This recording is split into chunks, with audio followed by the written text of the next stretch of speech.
시작해 주십시오. 네네. 자, 그럼 오늘 모임 이제 시작하도록 하겠습니다. 갑작스럽게 진행하게 돼가지고 일단 저는 잠실 이동에 살고 있고요. 김현진이라고 합니다. 반갑습니다. 일단 오늘 뭐 순서는 선생님 강의를 한 1시간 가량 듣고 한 뭐 남는 시간대로 질문하실 거 있으면 하도록 하겠습니다. 제가 간단하게 우리 선생님 소개를 잠깐 해드리겠습니다. 제가 이제 구글에 찾아보니까 이렇게 길게 나오더라고요. 그래서 제가 요즘 유행하는 GPT에 2줄로 요약을 해달라고 했습니다. 그랬더니 정말 2줄로 요약해 줍니다. 그래서 그 정도로 우리 소개하도록 하고요. 우리 김진영 박사님은 은퇴 자산관리 전문가로서 삼성생명, 삼성증권, 신한은행 등에서 은퇴 자산 관리 사업과 서비스를 개발하고 대중화시킨 경력이 있으며 현재는 밸런스 자산연구소 대표로서 출판, 유튜브 채널 운영, 그리고 광주은행 사회이사와 성균관대학교 겸임교수를 맡고 계십니다. 자, 그러면 강의를 부탁드리겠습니다.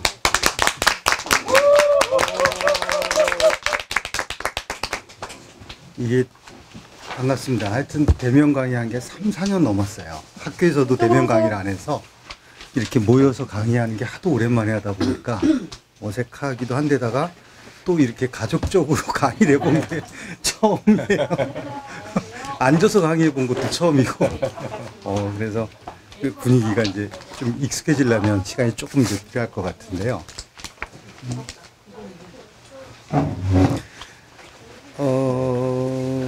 일단은 제가 이거를 부탁을 드릴 때 처음에 할 때하고 좀 다른 게 이렇게 50세 전후 되신 분들이 이제 들었으면 좋겠다라고 이제 얘기를 많이 했어요. 그 이유는 나중에 이제 말씀을 드리겠지만 주로 이제 바로 우리가 55세 지금 60세가 정년이긴 하지만 어쨌든 실질적으로 55세서부터 이제 전후로 해가지고 이제 퇴직들을 하시니까 그때 이제 그 전에 준비해야 될 거 이런 것들을 좀 이제 체크리스트처럼 쭉 말씀드리려고 하는 거예요. 그래서 대부분 은퇴 강의가 좀 문제가 있는 게 제가 볼 때도 되게 정서적인 얘기만 잔뜩 하고 막상 뭘 해야 될지는 딱히 없고, 그리고 또 막상 하려고 그래도 그걸 구체적으로 어떻게 하라 그러는지가 없기 때문에 결국은 공감은 하는데 아무것도 안 한다. 이게 현실이더라고요. 그래서 원래 이제 책을 냈던 것도 뭐냐면 이렇게 가이드북처럼 따라서 하시라고. 왜냐면 유튜브도 제가 하는데 막상 해보니까 대부분 이렇게 졸면서 들으시고 그 다음에 적지 않으시니까 듣고 나면 이게 숫자가 많으니까 헷갈리는 거예요. 그래서 이제 그냥 지나가는 거예요. 그러니까 자극만 받고 끝나는 겁니다. 뭐 해야지 이렇게 하다가 잊어버리세요 다. 이제 그런 것들 때문에 이제 가이드북처럼 이걸 만들었는데, 일단 좀 이렇게 해야 될 것만 쭉 말씀드리고, 오늘 다 내용을 말씀드릴 수가 없는 게 실제로 내용이 복잡하기도 하고 할 게 많아요. 그러니까 지금 말씀드려도 뭐 본인도 생각 안 해본 거를 얘기를 하니까 집에 가서 생각해 보셔야 되는 게 많기 때문에 뭘 해야 되는지 목록을 좀, 그리고 어떻게 해야 되는지, 그 다음에 어디서 찾아서 해야 되는지. 그래서 제가 자료 들 때 메모를 다 반칸씩 빼놨어요. 거기 이제 적어 놓으셨다가 이제 그걸 가지고 찾아서 하시면 돼요. 그러니까 중요한 건 뭐냐면 실질적으로 할 걸 적고 그걸 하는 게 중요한 거지, 뭐 이렇게 자극받는 거는 뭐 어차피 다 자극받잖아요. 뭐 다 걱정이니까. 그래서 그거 중심으로 이제 좀 말씀을 드렸고, 제목이 좀 꿀꿀하긴 한데요. 저게 옛날에 처음에 2013년도에 냈던 그 책 제목인데 10년이 딱 지났는데도 다시 또 저 얘기를 하게 될 줄은 몰랐어요. 그러니까 변한 게 별로 이제 없는 것 같아요. 세상이 잘 안 변하고. 근데 저거 자체 제목 있는 거가 옛날에 오래된 유명한 사람이 이야기한 말 아니에요? 예, 버나드 쇼 묘비명을 잘못 해석한 겁니다. 원래 저 뜻이 아닌데 우리나라 사람이 저렇게 해석했어요. 원래 묘비명을 보면 해석하기 나름인데 사실은 정확히 이런 뜻은 아니에요. 근데 그걸 누가 이렇게 번역을 해놓은 다음에 이 말이 더 와닿으니까 이제 이렇게 쓰기 시작한 거고 원문은 조금 내용이 다른데 별 의미는 없어요. 그냥 뭐 그 이만드린 거고 아까 이제 간단하게 소개를 해주셨는데 이 소개야 이제 뭐 내용은 말씀하신 거랑 똑같은데 이거를 굳이 넣었던 이유는 이 앞으로 하는 그 얘기가 그러니까 실제로 제가 삼성생명이나 삼성증권이나 신한은행이나 다른 은행들에서 이제 컨설팅을 해줄 때 이 은퇴에 관련된 여러 가지 일들 그리고 실제로 굉장히 많은 이제 고객들이 이제 상담도 하고 실제로 은행 같은 데는 한 지점 1000개에서 이걸 하니까 해봤는데 거기서 실제로 이제 느끼거나 문제됐던 거 이런 것들을 가지고 이제 말씀드리려고 해요. 먼저 그동안 이거를 본격적으로 손댄 건 2010년인데 지금 13년 됐는데 그러니까 은퇴자산관이란 말 자체를 쓴 게 이제 2010년이에요. 그때가 베이비부머 1세대 1955년생이 만으로 55세가 돼가지고 은퇴를 시작하는 첫 해가 돼가지고 조선일보에서 100세 시대 하면서 이제 그때부터 언론에서 이제 굉장히 많이 얘기들을 하게 됐고 퇴직 관련돼서 이제 그리고 그때 이제 우리나라에서 퇴직연금이라는 게 처음 도입이 됐어요. 그러니까 이제 그 이슈가 굉장히 많이 퍼졌는데 그로부터 지금 13년이 지난 지금 시점에서 이제 제가 보는 거는 이 지금 베이비부머 세대가 제가 61년생인데 63년생까지가 이제 베이비부머 1세대인데 63년생이 이제 환갑이 됐어요. 그러니까 60대로 다 넘어가. 베이비부머 1세대는 다 60대로 갔고 지금 베이비부머 그러니까 2차 베이비부머가 지금 50대신 거예요. 이게 지금 2차 베이비부머가 74년생까지니까 지금 만으로 49인데 이제 그 위로는 다 50대 넘어갔다고 보는데 실질적으로 지금 이 1차 베이비부머 세대가 은퇴 준비 관련돼서 무엇을 해야 되는지를 어느 정도는 이렇게 각을 잡아놨어야 되는데 그게 실제로 이렇게 놓고 보면 이제 그런 게 없는 거예요. 그래서 이제 들리는 얘기는 다 이런 겁니다. 뭐냐면 상담하러 온 분들이 한참 듣고 하는 얘기가 실제로 퇴직한 뒤에는 본인의 의사결정에서 움직일 수 있는 자금이 없어요.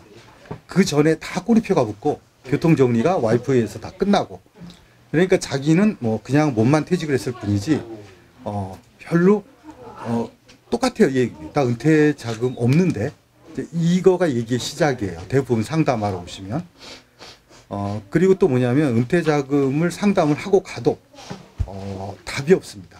왜냐하면 의사결정을 못해요. 왜냐하면 이 자금을 내가 은퇴 때 써도 되는지 말아야 되는지가 집안 내에서 합의가 안 됐고 아무도 그거에 대해서 그러니까 뭐 내가 주장을 해도 동의를 정확히 하지 않는 거예요. 그러니까 결국은 아무도 얘기를 안 하는 거죠. 그러다가 이제 먼저 쓰게 되는 사람이 대빵인 거예요. 먼저 쓰면 끝인 거예요. 근데 어차피 생각해 보세요. 은퇴 자금은 생활비라서 맨 나중까지 쓰는 거니까 제일 손해인 겁니다. 그러니까 그러다 보니까 결국은 쓸 일이 많으니까 안 남는 겁니다. 그러니까 금융기관이나 이런 데서 상담을 받고 가서 이렇게 해야 되겠다. 내가 그래도 애들한테 기대지 않으려면 이건 빼놔야지 마음은 먹고 그런 신용은 좀 했는데 그 다음에는 답이 없는 거죠. 그리고 또 이제 이러다 보니까 저도 지금 삼성생명도 생명이지만 증권이나 이제 은행에 이 은퇴 상담 창구를 대대적으로 이제 2015년 전후로 해서 만들었는데 사실은 금융기관들 입장에서는 돈 많은 사람들 상담하는 것보다 이 은퇴 상담이 더 어려워요. 일단 기본적으로 범위가 너무 넓고 이게 뭐 인생사를 다 얘기를 하니까 이게 돈 있는 사람 가서 나 몇 억 있는데 이거 어디다 투자 이렇게 물어보면 간단한데 그게 아니고 뭐 횡설수설 하는 거죠. 이게 뭐 애들을 줘야 되는데 뭐 또 내가 뭘 써야 되는데 그래서 어쩌라는 건지를 모르겠는 거예요. 그런 얘기만 잔뜩 하고 가는 거예요. 그러다 보니까 이 현장에 있는 사람들도 나이가 어리지 않습니까? 오신 분은 부모님 때인데 자기가 그런 상담까지 해주기는 좀 무리고 그러다 보니까 어려워요. 시간도 많이 들고 뒤에는 번호표 대고 30분씩 기다리고 있고 그냥 은퇴 상담 창구라고 시간을 넉넉히 주는 것도 아니니까 현실적으로 되게 어렵더라고요. 그래서 대부분 이제 이런 부분들이 실패했다고 할 수 있어요. 그리고 이제 또 하나 뭐냐면 이게 지금 다음 보시면 알겠지만 이게 우리나라 지금 서울 지역하고 수도권 지금 여기 집값인데 아파트 가격이 보시면은 다 아시잖아요. 이게 2010년서부터 2015년 이때, 16년 이때까지 금융기관에서 온통 은퇴라는 이슈로 이제 상담 창구를 만들고 상담하는 시스템도 만들었는데 그때는 왜 수요가 많았냐면 집값이 많이 떨어졌거든요. 그러니까 은퇴 걱정이 되잖아요. 가진 게 집밖에 없는데 그게 좀 시원찮단 말입니다. 옛날에는 집 팔아서 뭐 하고 그 다음에 나머지 쓴다 생각을 하든지 했는데 그게 이제 어려졌다가 지금 17년서부터 이제 아시다시피 집값이 많이 올랐는데 이 기간 중간에는 손님이 뚝 떨어집니다. 그래서 금융기관들이 은퇴 상담 창구를 다 폐쇄했습니다. 신한은행서부터 없어요. 지금 있는 거는 다 가짜예요. 이름만 그냥 붙여놓은 거예요. 없애기가 그러니까. 막상 가보면 왜 가짜라고 하면 은퇴 상담 교육을 받질 않으니까 은행에서 시키질 않거든요. 그 교육 자체를 그냥 누구한테 이걸 받느냐면 그냥 펀드 팔고 못 파는 애들한테 이제 은퇴 상담도 하라고 하는 거예요. 어차피 궁극적으로는 상품 팔려고 하는 것이기 때문에 그렇게 많이 합니다. 그래서 했는데 작년도 말하고 이제 떨어졌잖아요. 지금 올해 이렇게 해서 지금 이제 창구를 많이 찾아온대요. 그리고 기자들도 그렇고 저한테도 연락도 많이 오고 인터뷰도 많이 오는데 내동네 5년 동안 조용하다가 코로나 때문에 조용한 것도 있고 근데 지금 이제 그것도 풀린 데다가 집값이 이렇게 되니까 다시 또 걱정이 되는 거예요. 그러니까 이제 또 찾는 그러니까 너무 우리나라가 이 은퇴를 그러니까 재산이 집밖에 없다 보니까 그거에 너무 좌우된다는 거예요. 그 어떻게 보면 돌덩어리인데 그런 문제가 이제 있다는 거죠. 그래서 이제 그게 우리나라의 어떤 특징이고 그래서 거기서 어떻게 벗어나야 되느냐가 또 문제고 또 하나가 뭐냐면 겪어보면 결국은 기승전 원금 보장이에요.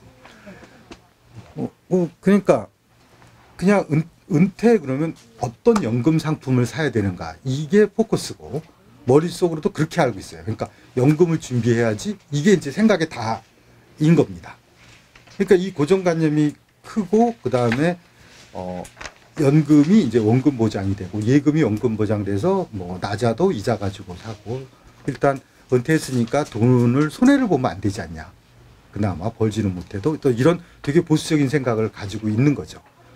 그러다 보니까 특별히 할 게 없죠. 예금하는 게 뭐 어려워요. 원래 하던 건데. 그리고 그 연금이라는 건 뭐 솔직히 예금하고 똑같은데 그냥 원금하고 나눠주는 거고 뭐 운용 수익이나 이런 것들은 그저 그렇거든요. 수수료가 더 나가거든요, 사실은. 근데 그러다 보니까 이제 별로 딱히 할 거는 없는 거예요. 그냥 들면 되지. 그리고 또 이제 막상 은퇴 설계를 하라고 해서 준비를 하면 몇 살까지 하면 100세까지 하는데 나이가 50 넘고 60도 안 되는데 100세까지 자기가 그 20 몇 살 때 사회 처음 나아갈 때 60살 때까지 계획이 다 있던 것도 아닌데 뭐 지금 와서 갑자기 이제 100세까지 뭔 계획을 세우느냐는 거죠. 그러니까 공허하다는 겁니다. 한마디로. 그렇게 하다 보니까 이제 쉽게 해서 공허한 계획을 세워놓는 거죠. 막연하게. 그럼 이제 결국 이러면서 10년을 어떻게 살았냐 하면 결론적으로 몸으로 때운 거예요. 왜냐하면 저희 인간이 대단한 것이 뭐냐면 없으면 없는 대로 살 수가 있는 거예요. 그러니까 계획이 없으면 어떻게 되느냐 나중에 은퇴자이 부족하면 그러면 몸이 고생하는 겁니다. 결국은 살게 되니까 뭐 라면으로 때우든 뭐든 하여튼 몸으로 때우는 거죠. 결국 지금까지 많은 은퇴자들이 한 얘기는 은퇴 준비나 이런 것들은 얘기하지 않고 뭘 얘기하냐면 은퇴하니까 산으로 돌아다니고 들로 돌아다니고 뭐 이렇게 하는 거잖아요. 그리고 어차피 돈 드는 건 거의 안 해요. 그래서 모임도 잘 안 가고 경조사도 잘 안 가고 처음에 한 몇 년만 하고 이런 게 많아요. 대부분은. 그래서 표현은 좋죠. 뭐 건강해지고 뭐 근데 뭐 어차피 딱히 할 게 없는데 오래 살아서 딱히 뭐 하는지 모르겠는데 그런 분위기란 말입니다. 그러니까 뭐 어떻게 보면 가장 돈이 안 드는 이제 이런 식으로 결국은 결론은 뭐냐 하면 10년 동안 베이비 부모가 은퇴를 하고 신문도 난리를 쳤고 나라에서도 난리를 쳤고 금융기관들 다 설쳤고 사람들도 관심이 많았지만 10년 동안 남은 건 아무것도 없다고 좀 봐요. 제도도 뭐 여기서 그런 얘기 할 건 아니지만 퇴직연금이라든가 신탁제도라 다른 나라에서 은퇴 때 쓰는 신탁제도나 뭐 이런 것들이 밥그릇 싸움만 10년을 죽어라고 하더니 결국은 그 그릇 깨먹고 앉아 있는 지금 상황이죠. 거의 지금 와서 이제 국민연금, 건강보험까지 다 뒤죽박죽되고 하여튼 그래가지고 더 어려워졌어요. 솔직히 어떻게 보면 기댈 거는 별로 없고 기껏해야 무슨 기초연금 이런 걸 얘기하는데 그건 정말 그냥 그 최저 수준의 그런 걸 하자는 거지. 은퇴 때 내가 뭘 준비한다 그런 거 살려고 하는 건 아니잖아요. 무슨 최저 수준의 뭐 노숙자 수준으로 뭐 살자고 은퇴 준비 그거 해준다고 해서 그게 은퇴 준비는 아니거든요. 이제 이런 부분들이 안타깝다는 거예요. 제가 볼 때는. 그래서 그것이 누구 잘못이라기보다도 다 잘못한 겁니다. 왜냐하면 실제로 당사자분들이 준비를 해야 되는데 자꾸 나라에서 뭘 해주겠지 아니면 되게 황당한 사람들도 많았어요. 은행 와가지고 밑도 끝도 없이 아저씨가 와가지고 나 은퇴했어 책임져 이렇게 하는 거에서 뭘 책임지냐고 와가지고 이런 분들이 의외로 좀 황당해요. 나 돈 없는데 어떻게 하라는 거야. 니들 뭐 해준다며 이런 식으로. 그래서 그 본인들이 최소한 자기가 체크하는 것들을 해야 돼요. 왜냐하면 금기안에 가도 이걸 안 해가면 할 말이 없어요. 상대방이. 그러니까 쉽게 얘기해서 사주팔자 보러 갔는데 생년월일을 주고 딱 끝내도 말 안 하는 거야. 그럼 뭐 어떻게 하라는 얘기야. 그러니까 생년월일도 알아맞혀 오라는 거야. 그렇게 하면은 얘기를 할 수가 없죠. 이런 겁니다. 그래서 지금 이제 그거를 순서대로 이제 좀 서론이 길긴 했습니다만 이제 체크를 하면 이거를 제가 이제 10가지가 체크 포인트입니다. 이 순서대로 끝에까지 쭉 따라서 하면 뭔가 테이블이 만들어져 있고 그 좀 러프하나마 자기 이제 그 계획서가 세우고 그 다음에 약간은 보입니다. 그러니까 어떻게 먹고 살지가 대충은 보여요. 이 뒤가. 그래서 이제 제일 처음 부분 쪽은 조금 얘기가 긴 게 건강보험이 좀 많이 바뀌어서 그런데 처음에 무조건 먼저 체크해야 되는 거는 퇴직 전후로 하신 분이 세 가지를 체크하는 것이 다 아시다시피 건강보험하고 국민연금하고 퇴직연금은 해보셨잖아요. 퇴직하는 날 바로 물어봐요. 계좌 물어보고 퇴직연금 어떻게 받을지 건강보험 뭐 지역으로 갈지 말지 뭐 이런 거 그다음에 국민연금은 뭐 어디로 그러면 지역으로 가서 내게 되는지 뭘 해야 되는지 이런 것들을 계속 낼 건지 말 건지 이런 것들도 다 그때 결정을 해야 되거든요. 나중에 가면은 이제 여기서 몇 가지 부분 쪽은 퇴직하자마자 신청해야 되는 것도 있는데 그것도 넘어가 버리면 이제 지나고 나서 하는 거예요. 제가 제일 많이 들었던 많은 것은 왜 미리 가르쳐 주지 그랬어요. 이 말을 제일 많이 하세요.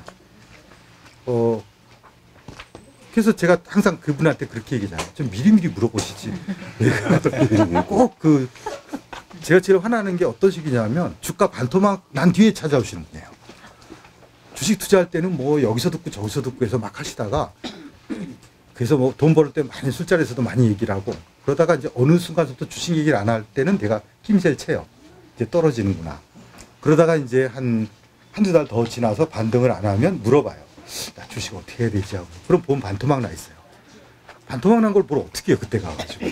그러니까 그 애들 공부할 때도 때가 있듯이 은퇴 준비도 때가 있는 거고 그 보험회사에서 얘기했듯이 20대, 30대 은퇴 준비하는 건 난센스라는 생각이 얼마 전에도 기자가 인터뷰하다가 나이대별로 해달라고 20, 30대는 어떻게 해야 됩니까? 그래가지고 20, 30대는 지 살기도 바쁘고 결혼도 안 하고 직장도 없는 판에 무슨 은퇴를 준비를 하냐고. 뭐가 그림이 그려져야지 은퇴를 하는 건데 짝도 아직 뭐 모르겠고 애도 그 애가 공부를 잘할지 아니면 어떨지 좀 키워봐야지 하는데 지금 와서 그걸 어떻게 준비를 하느냐. 그건 아니다라고 했는데 그래서 건강보험 하는데 지금 여기서 오늘 하신 거가 지금 들으셔도 잘 모르시는데 좀 더 세부적으로는 건 유튜브를 보시면 돼요. 제가 이 쭉 목록마다 되는데 여기 노랗게 되어 있는 거는 4월 달서부터 이제 다시 업데이트한 부분이에요. 여기 바뀐 부분이 많이 있지 않습니까? 그 제도도 건강보험 많이 바뀌었잖아요. 그래서 건강보험도 지금 다시 업데이트를 하고 있습니다. 그래서 필요 없는 부분도 있고 있는 부분이 있는데 이걸 좀 보시면은 지금 한 번 들으신 것보다 나을 겁니다. 그래서 이 주제별로 돼 있으니까 찾아서 보시면 되고요. 우선 건강보험은 뻔하지 않습니까? 퇴직하면 다 아시다시피 이 넷 중에 하나입니다. 피부양자든지 직장이 하든지 지역가든지 임의계속이라고 있는데 이렇게 하든지. 근데 피부양자, 직장, 임의계속 그 셋 다가 다 직장입니다. 건강보험은 딱 둘입니다. 직장 아니면 지역. 그런데 직장에서 직장인에 이제 이렇게 등재돼 있는 분이 피부양자고 직장인 신분으로 나왔음에도 계속 유지시켜 주는 게 임의 계속이에요. 건강보험은 목표가 하나입니다. 돈 조금 내는 거예요. 다른 건 볼 거 없어요. 돈 조금 내는 거고, 돈 조금 냈다고 혜택이 적은 것도 아니고. 그러니까 돈을 가장 조금 내는 방법은 피부양자가 되는 거고, 피부양자 조건이 너무 까다로워져서 이제는 피부양자는 거의 포기하셔야 될 것 같고, 피부양자는 딱 두 부류만 됩니다. 하나는 20살 이하 애들하고, 그 다음에 돈이, 그러니까 집도 절도 없을 때, 그 혼자서는 도저히 살 수 없는 분들, 소득도 없고 집도 물론 뭐 조그만 건 상관없지만 어느 정도 되면 안 되는 그 부분 빼고 나머지는 정부 방침은 모든 사람 피부양자는 될 수 있으면 없앤다. 건보가 이제 적자니까 그런 부분들을 이제 메꿔야 돼서, 그래서 피부양자 자격이 매년 판단하는데 그거 유지하는 거, 지금 피부양자를 하시는 분들도 변동사항이 생길 때 체크해 보셔야 되는 게 있어요. 그런데 특히나 조건이 까다로워지면서 커트라인에 걸리는 분이 많고 그것 때문에 민원이 엄청 옵니다. 뭐 뒤에서 말씀드리겠지만 국민연금 더 들었다가 피부양자 탈락해서 50만 건 민원 들어가 있고 뭐 이런 식이에요. 그러니까 정부도 지금 딜레마입니다. 그거를 그럼 국민연금을 빼주자니 그러면 국민연금 빼주면 공무원연금은 이게 같은 거라서 공적연금이라서 이게 형평성에 또 문제가 있고 이러다 보니까 선택하기가 되게 어려운 그런 문제들이 있어요. 그 다음에 이제 피부양자 도저히 안 된다. 그러면 이제 직장 나올 때 이미 지역 가는 것보다 직장 다니는 건보료가 좀 낮으면 이미 계속을 하는 거고, 아니면 요즘 많이 제 주위에서 하는 분들이 친구 회사에 재취업을 해서 이름만 올려놓는 거예요. 편법이죠. 그러니까 이것도 나중에 말씀드릴게요. 이거는 같이 죽든지 뭐 이렇게 될 수도 있어요, 잘못하면. 그 다음에 이제 나머지가 지역인데 모든 거 통틀어서 공통적인 거는 건보료 조금 내는 방법을 이 중에서 어떻게 할 거냐라는 거죠. 피부양자는 판단할 때 되게 복잡한데 순차적으로 커트라인 걸리면 거기서 탈락입니다. 뒤를 보실 필요 없어요. 예를 들어서 지금 시가 21억, 그러니까 공시지가 15억, 재산과표로 9억, 그 이상 되시면 피부양자는 강남에 웬만하면은 이제 상당 부분 반상이 날아가 버리고요. 이거 하나 때문에. 여기서 이제 하나 좀 예외적인 거는 부부 공동명의로 하면은 반만 따지는 겁니다. 이렇게 해서 할 수 있어요. 그러니까 자기 것만 가지고 따지는 거예요. 재산과표는. 그 다음에 이제 피부양자는 어차피 그 본인 것만 해당되니까 부인하고도 따로 다릅니다. 부인하고 자기하고 자기 됐다고 해서 자동적으로 되는 게 아니에요. 그 다음에 뭐냐면 소득을 볼 때 이자가 세전이나 이자 배당으로 연 2천만 원 넘어가면 연 2천만 원이 무슨 뜻이냐면 한 달에 이자로 166만 원 넘게 들어오면은 이거는 뭐 숨길 수가 없어요. 이자 소득은 다 드러나기 때문에 그러니까 금융기관이 다 하니까 숨길 수가 없어요. 여기서 나중에 말씀드리겠지만 그래서 비과세 쪽 상품이 빼는 경우가 있어요. 왜냐하면 금리는 좀 별론데 이거 세금 내느니 금리 좀 덜 받는 게 낫다고 생각할 수도 있거든요. 그게 이제 선택하는 겁니다. 비과세가 많지는 않지만. 그 다음에 임대소득이나 사업소득 이런 일에도 있으면 안 되는 건 아시죠? 이거는 그 경비율 60% 50% 빼고 그 다음에 공제 빼고 나서 제로해야 돼요. 그게 뭐냐면 지금 뒤에 보면 임대소득 같은 경우에 그 구청하고 그 세무서에 신고를 한 임대소득 사업자는 1년에 1,000만 원 받으면 그게 제로가 돼요. 순소득이. 그리고 세무서에만 신고하신 임대사업 소득자는 400만 원 이상 받으면 탈락이에요. 400만 원이 공제 제하면 제로가, 사업소득이 제로가 되는 숫자입니다. 임대는 그렇게 돼 있어요. 사업소득은 틀려요. 사업순소득은 자기가 경비를 사업하시는 분들 알아서 경비를 빼는 거고 거기서 공제 뺐을 때 제로가 돼요. 그러니까 흑자가 나는 데는 다 안 된다고 보시면 돼요. 그러니까 종합소득세 신고했을 때 흑자가 1원이라도 나면 안 돼요. 그러니까 사업하시는 분은 웬만하면 안 되죠. 그 다음에 이제 공적연금은 국민연금이나 공무원연금, 뭐 사학연금 162만 원 한 달에 이상 받으시면 다 탈락. 이것 때문에 요번에 그 국민연금 좀 더 받아보려고 그 더 추가 납입을 했고 그 다음에 돈 안 내던 사모님까지 이제 따로 국민연금을 가입했다가 피부양자 탈락을 해가지고 지금 국민연금이 흔들흔들해요. 왜냐면 해약이 너무 많아요 지금. 납입 중단, 해약, 그 다음에 돈을 조금 연소득을 조금 만들려고 조기 수령을 합니다. 조기 수령을 하면 액수가 낮아지잖아요. 평균적으로 이게 먼저 받기 시작하니까 그러니까 어떻게든 낮추는 거예요. 왜냐하면 그게 이제 건보에 걸려서 피부양자뿐만 아니라 보험료에도 들어가고 종합소득세에 들어가고 이제 결국 이제 국민연금을 다 받는다고 생각하는 건 착각입니다.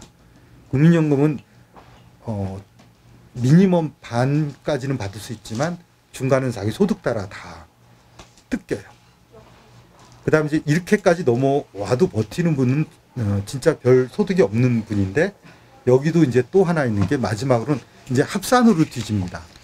그래서 그 지금 시가가 13억 그러니까 공시가로 9억 정도 미친 아파트를 가지고 계시면은 그런 분들은 연간 소득이 2천만 원. 그러니까 이것저것 다 짜투리 다 합쳐서 그래서 이자도 좀 받고 뭐 국민연금도 좀 받고 그다음 어디서 좀 일도해서 조금 돈을 받았을 때 그랬을 때 그것이 한 달에 166만 원, 1년에 2천만 원 이하가 돼야지 그것도 2천만 원 넘으면은 이제 탈락이고 그다음에 만약에 집이 그러면 과표가 공시지가가 9억에서 15억 사이 그 정도 9억에서 15억도 많잖아요. 이게 9억에서 15억도 정도 되면 집이 좀 크다 그래가지고 학계소득을 더 낮게 잡아놨어요. 1,000만 원으로.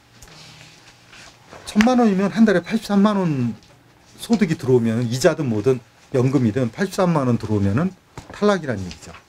이런 분들 되게 많죠. 국민연금만 받기 시작해도 국민연금만 해도 80만 원 넘는 경우가 많으니까 그냥 안 되는 거예요. 그래서 지금 이게 건강보험하고 국민연금이 같은 관리공단인데 그 서로 다른 파트인데 서로 지금 황당한 거고 국민연금은 전화를 잘 안 받아요 지금. 그 권유했던 애들이 하도 욕을 먹어서 전화하면 되게 죄송합니다. 하루 종일 하는 얘기가 죄송합니다. 뭐 이런 상황이더라고요. 뭐 그 사람들이 뭐 일부러 그런 건 아니잖아요. 근데 이상하게 지금 이게 꼬여 있습니다. 그래서 피부양자 이건데 피부양자가 여기까지 넘어갔으면은 이제 당연히 이제 피부양자 되시는 거죠. 피부양자 되시면 끝이 아니라 뭘 보시면 되냐면 그 누구한테 올릴지 나를. 그러니까 내가 피부양자인데 아들한테 올릴지 손주한테 올릴지 며느리한테 직장인을 다 뒤져보세요. 이게 누구까지 되면 며느리의 할아버지 할머니까지 되고 외손녀까지도 되고 외손녀의 결혼한 남편까지도 되고 다 돼요. 굉장히 넓어요. 그럼 왜 그렇게 복잡하게 생각을 하느냐 하면 이것 때문에 그렇죠. 병원비 본인 부담 때문에. 이게 왜 그러냐면 건보에서 병원비를 낼 때 상한선이 있는 게 있어요. 이게 여기 보면 진료비 명세서 보이시죠? 다가 아니라 여기 보시면 저게 보통 우리 병원 한 번이라도 가보셨으면 저렇게 받아요. 그러면 환자가 저기 6가지 중에서 몇 가지를 내는 거냐면 다섯 가지 중에서 4가지를 환자가 내는 거예요. 공단은 저 중에서 하나만 해줘요. 그러니까 건강보험이 나중에 아프면 뭐 해주겠다? 그런 생각을 안 하시는 게 좋아요. 저 중에서 하나니까. 나머지는 다 자기가 내야 돼요. 그러니까 감기 이런 건 괜찮아요. 죽을 때까지 감기 걸려도 괜찮아요. 근데 조금만 칼을 댔다. 이렇게 시작을 하거나 알부민을 맞았다. 이러면은 얘기가 틀려지는 겁니다. 그래 거기서 여기에 보시면은 이제 여기 보시면은 이제 그 급여라고 하는데 이름은 어렵지만 저기 본인 공단 써 있는 부분이 옛날엔 다 공단이 냈던 거예요. 그런데 이제 자꾸 적자니까 공단이 본인한테 또 본인 부담이라고 20%를 또 내게 된 겁니다. 그래서 20%입니다. 저 본인이라는 거지 원래 내야 되는 돈의 20%를 이제 본인이 내게 한 거예요. 그래서 한 거. 그다음에 여기서 뭐 전액 본인, 그러니까 본인이 되게 많아요. 전액 본인도 내가 내는 거고 일부 본인 부담도 내가 내는 거고 선택은 또 내가 선택했으니까 또 내가 내는 거고 병원비가 그렇게 돼 있어요. 거기서 일부 본인 부담의 그 20%씩 내는 거에 상한이 있다는 거예요. 근데 저희 아버님 때도 받고 했지만 병원에 오래 계시면은 걸립니다. 저 상한에. 저 상한까지 들어가요. 그러니까 그때 보니까 병원비가 토탈 수술해가지고 한 3천 넘으니까 저것도 그 상한에 걸리기 시작해요. 제가 10분위가 제일 높은데도 이제 걸리는 거예요. 그 분위가 뭐냐 하면 아픈 사람 기준이 아니라 그 피부양자건 본인이건 지역가입자건 간에 보험료를 내는 사람의 보험료 수준이 그걸 결정하는 거예요. 아픈 사람이 아니에요. 예를 들어서 저기 10분위가 지금 제일 높은데 그게 한 달에 23만 원, 지역이든 직장이든 한 달에 보험료를 23만 원 이상 내면은 제일 위에 10분위인 겁니다. 제일 소득이 많은 거죠. 그분들은 이제 저 상한이 저기 말한 저 노랗게 돼 있는 본인 상한이 작년까지 598만 원. 저게 598만 원 넣어가면 자동으로 스탑됩니다. 근데 병원을 옮기면은 스탑이 안 되고 여기저기 다 있으니까 합산이 598이 안 되잖아요. 한 병원은 되는데 병원 하나에서 저런 거 있으면 가서 얘기하면 돼요. 그럼 그때부터 중간 계산서 청구서가 안 나옵니다. 그런데 이제 병원이 여러 개면 그게 안 되니까 합산해가지고 신청하면 그 다음에 8월에 줘요. 오바되는 거 부분 쪽을. 그러면 저게 낮아야 되는데 저게 왜 중요하냐면 올해부터 저거가 건강보험이 또 어려우니까 저걸 2배로 올렸어요. 1,000만 원이 넘어야 돼. 이제 1,000만 원까지 네 돈 내라는 거예요. 옛날에 1,000만 원 나왔으면 600만 원, 400만 원 환급해 주다가 이제는 다 내라는 거예요. 본인 부담 부분이 저 맨 왼쪽에 있는 부분이 1,000만 원이 넘으면은 전체 병원비가 거의 6, 7천이 넘어갑니다. 진짜 중명인 거죠. 그런데 왜 저걸 신경을 쓰냐 하면 저런 큰 수술을 받을 경우가 많지는 않잖아요. 근데 대부분 어디서 걸리냐면 요양비 때문에 걸려요. 요양원에서 쓰는 거예요, 저거를. 요양원에서 오래 계시니까 그 병원비 계속 나오는데 그때 이제 저 부분을 활용하는 거고, 물론 많이 아픈 사람도 활용할 수 있지만 드물잖아요. 그렇게까지 많이 나올 정도면 정말 저거니까. 근데 저 요양비선 뻑하면서 저렇게 나오니까. 그래서 어떻게 하는 거냐면 식구들이 직장이 많지 않습니까? 거기서 소득 분일, 예를 들어서 손주는 이제 회사 들어갔기 때문에 낮아요. 월급이 낮잖아요. 그 월급이 낮으면은 그러면 내는 게 뭐 17만 원, 뭐 2하고 8등급 이러면 벌써 거기서 뭐 한 2, 300 차이가 나는 거예요. 저기 할 때. 그래서 이제 집안 사정마다 보는 거예요. 예를 들어서 제 친구 어르신들이 다 돌아가셨어요. 그럼 무슨 요양원에 내가 갈 것 빼고는 없는데 내가 어느 세월에 요양원 간다고 그걸 지금부터 뭐 신경 쓸 필요는 없잖아요. 이제 그래서 그리고 저걸 매년 바꿀 수 있어요. 하는 거. 올해는 얘한테 줬다가 내년에는 걔가 진급을 해서 월급이 오르면 다 딴 애한테 주고 이런 식으로 신청을 하면 돼요. 그럼 그래서 어렵지도 않아요. 누구한테 가든지 보험료가 올라가는 것도 없어요. 본인은 그냥 신청만 해놓고 뭐 알지도 못해요. 피부양자 같은 경우는. 그래서 이제 피부양자 아니어도 저건 필요한 겁니다. 왜냐하면 저거는 피부양자만 해당되는 게 아니라 전체에 다 해당되는 거예요. 지역이든 뭐든지 간에. 그래서 이제 하는 건데 특히나 이제 요양원이나 이런 부분들이 이제 필요하실 수가 있잖아요. 요새는 간병인이 잘 집으로 보내주는 걸 잘 안 합니다. 정부에서도 될 수 있으면 요양원 쪽으로 보내지. 옛날엔 간병인 보내주고 했는데 잘 안 하더라고요. 이제 되게 까다롭게 놓고 그렇게 돼 있어요. 그래서 돼 있고 이제 건보가 좀 바뀐 게 많아서 이렇게인데 지역 보험료 계산하는 거는 여기 있는 것대로 계산을 해보시면 돼요. 이거는 왜 이걸 계산해 보시라고 하면 여기 쉽게 계산하는 거 해놓은 거예요. 제가 이거는 정확한 거 아니에요. 왜냐하면 지금 우리가 1,000원, 2,000원 따지자는 게 아니니까. 왜 이걸 가르치냐면 건보에 물어봐도 정확히 못 가르쳐줘요. 왜냐하면 미래소득을 모르고 그분들은 계산기가 아니니까 추정한다고 해주지 않고 국세청에서 떨어지는 숫자로 자동으로 화면에 뜨는 걸 말해주는 거지 자기가 계산기로 두드리고 해주지 않아요. 그러니까 그런 거는 자기가 추정해 봐야 돼요. 할 때. 그래서 여기서 보면 이게 되게 쉬워요. 이게 더하기 빼기만 하면은 다 계산할 수가 있는 거고 예를 들어볼까요?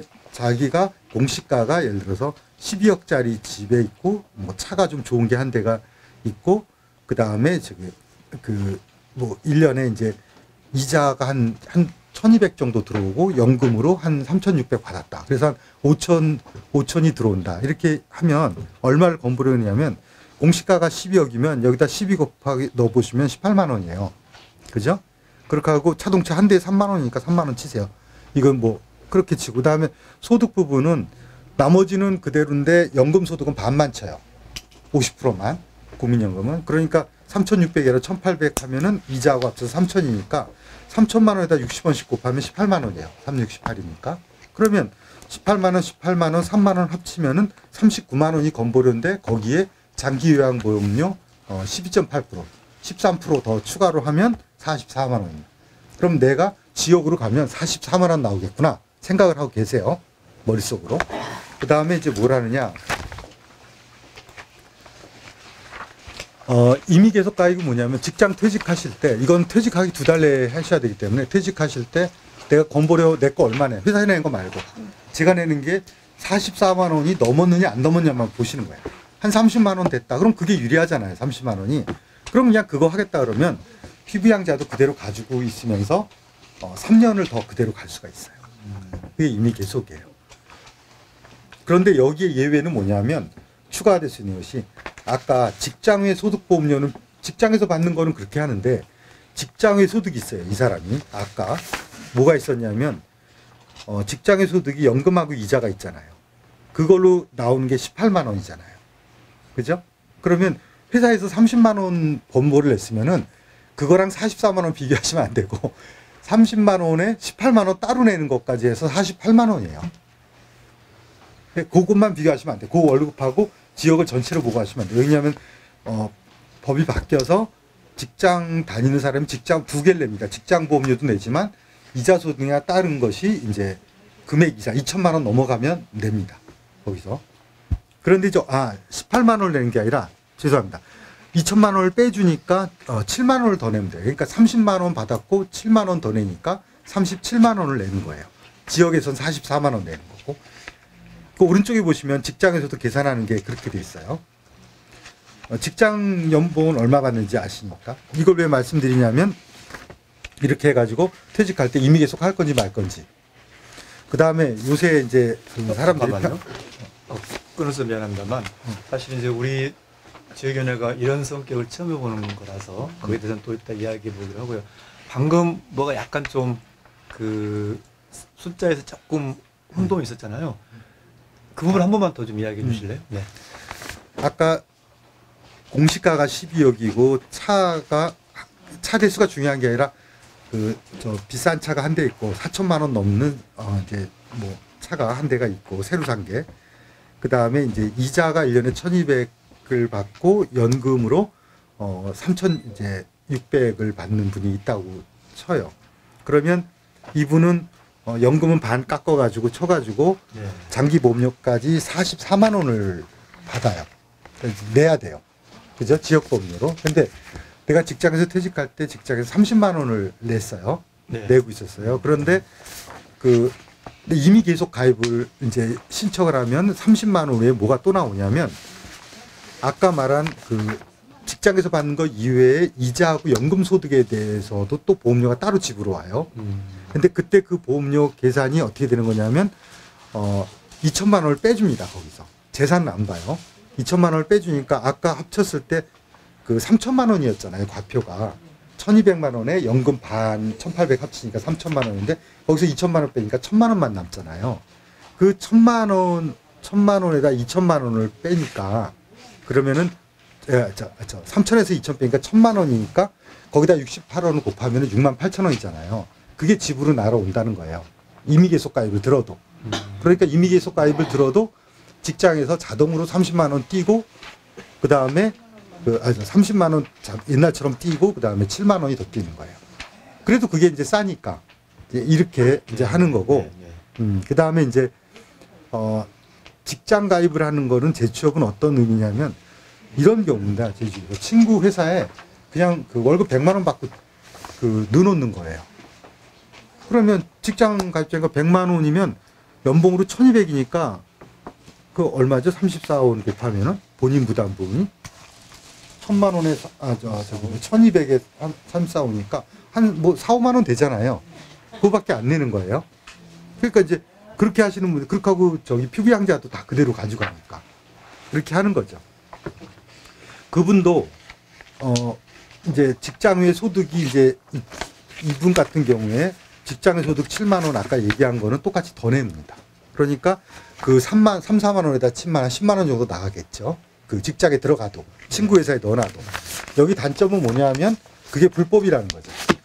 그렇게 취업해요. 그러면 이제 지금까지는 검사 안 했는데 아까 보시다시피 건보가 다 뒤지니까 이제 그런 부분도 많으면 걸리는 거예요. 한두 명이 하면 괜찮은데.